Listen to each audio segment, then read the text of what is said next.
मेरा ये channel subscribe करें और मेरे हर अपडेट आपको मिले इसके लिए बेल आइकन जरूर दबाइएगा। आप सभी को मेरी ढेर सारी शुभकामनाएं। जो उससे होता है, जो कोर्ट से नहीं करवाया तुमने, कोर्ट से कराती तो खर्चा देना पड़ता। कोर्ट से भी हुआ है और जो हमारे इस्लाम में उसके हिसाब से हुआ है। दूसरी पत्नी थी, उसे छोड़ दिया, अब वो तीसरी के चक्कर में लग गया। अभी बेचारी बच्ची को लेके दिल्ली से, पढ़ी लिखी है और जयपुर आई है और वो जीरो है।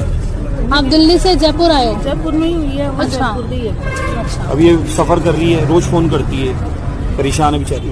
उसकी जो बच्ची है ना, वो तो मैंने उसको दे दी, वो उसके पास रह रही है। तेरी एक बच्ची लिया, बोल्ड हो जा तब तो सफर कर पाएगी लाइफ में, और ऐसी पिटती कुटती रही तो फिर पीछे ही जाएगी।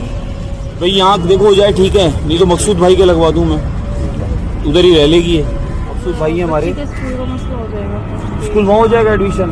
वो तो बेचारे खुद दाता आदमी है, वो तो वैसे भी 2-3 महीने का स्कूल है, अभी तो फिर सेशन नया स्टार्ट। तुम एक बार देख लो, यहाँ तुम्हारा सेट होता है, क्या देंगे उस सैलरी? इनकी योग्यता के ऊपर है जो। ठीक है चलो भेजो। जय श्री राम। भाई ये है एक मुस्लिम महिला, इसकी समस्या ये है कि इसके पति ने पहली शादी किया, उसको छोड़ दिया। दूसरे नंबर पे ये है, इसको भी छोड़ दिया। अब वो तीसरे के पीछे पड़ा हुआ है। भाई पता नहीं इनमें 3-3, 4-4 शादियां करके पता नहीं कौन सा बहुत बड़ा युद्ध जीत लेते हैं। लेकिन भैया इनका मजहब ये जाने, मुझे क्या करना। जय सिया। पाकिस्तान की भाषा बोलोगे और पाकिस्तान के पक्ष में बोलोगे, या पाकिस्तान से आकर के भारत में मुराकबात करोगे, तो स्वर्ग का रास्ता नहीं, नरक का रास्ता सैनिक के बंदूक की गोली तुम्हें पहुंचाने का कार्य करेगी। गुरु विष्णु गुरुदेव महेश्वर गुरु साक्षात् ब्रह्म तस्मै श्री गुरुवे नमः। हर्षित बाहि करत मन मोहि, राम प्रभु सुख नाम ही होई। एहि विधि कर हुए सुख ही अनंता, हर मुश्किल टल जाए संता। राम सिया राम सिया राम जय जय राम। ये क्या था भाई, मेरे को तो कुछ समझ में नहीं आया। लेकिन कुछ लोग कहते हैं कि योगी बाबा जहां पहुंचते हैं, सामने वाले बंदे की पुरखें याद आ जाती हैं, वो अपने असली रंग में आ जाते हैं। अगर मैं किसी पर्वत को बताऊं कि इस पर्वत को हटा दे, तो आप 2 सेकंड में उस पर्वत को हटा सकते हैं। उतनी शक्ति, उतना जोश आप सब में है। लेकिन अब हमें जोश से नहीं, होश और टेक्निकली हमें काम करना है। हम सबका एक लक्ष्य होना चाहिए कि हमारे भारत देश को एक अखंड हिंदू राष्ट्र हम कैसे घोषित करें, उस पर हमें विचार विमर्श करने की आज आवश्यकता है। महाराष्ट्र की पवित्र धरती पर जिस प्रकार से लव जिहाद, लैंड जिहाद, गौ हत्या एवं वक्फ बोर्ड का जो अत्याचार हमारे महाराष्ट्र में जो फैलते जा रहा है, इसको हम किस प्रकार से रोके, उस विषय पर हमें विचार विमर्श करने की आज आवश्यकता है।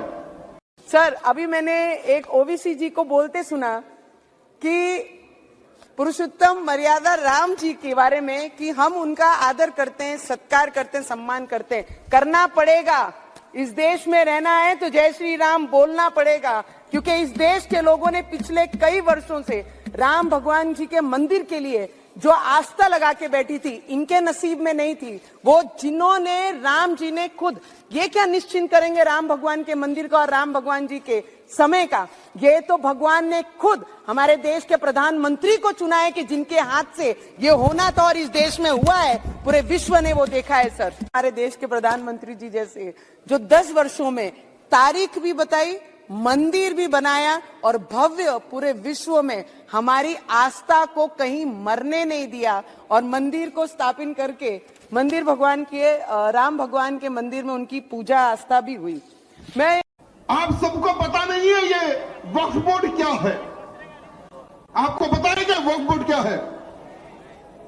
ये वक्फ बोर्ड एक ऐसा कानून, एक ऐसा एक्ट बनाया गया अगर कोई भी वक्फ बोर्ड का मेंबर, कोई भी व्यक्ति अगर इस बिल्डिंग को अगर एक नोटिस भेज दे कि ये लैंड, ये बिल्डिंग वक्फ बोर्ड की है, तो ये बिल्डिंग वाला खाली करके चले जाना।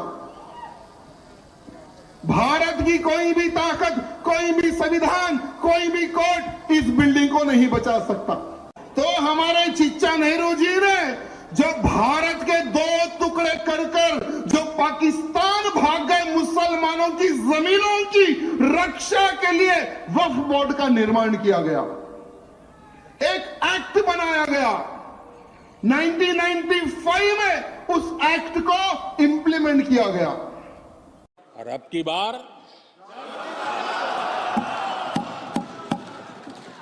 पूरा देश कह रहा है, अब की बार खड़गे जी भी कह रहे हैं, तीसरा कार्यकाल बहुत बड़े फैसलों का होगा।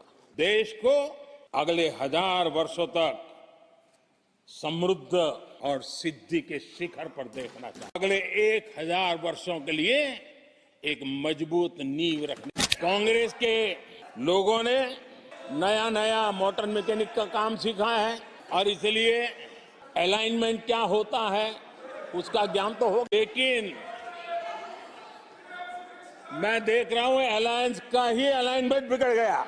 एक ही प्रोडक्ट बार बार लॉन्च करने के चक्कर में कांग्रेस की दुकान ताला लगने की नौबत आ गई है। और ये दुकान हम नहीं कह रहे, आप लोग कह रहे हैं।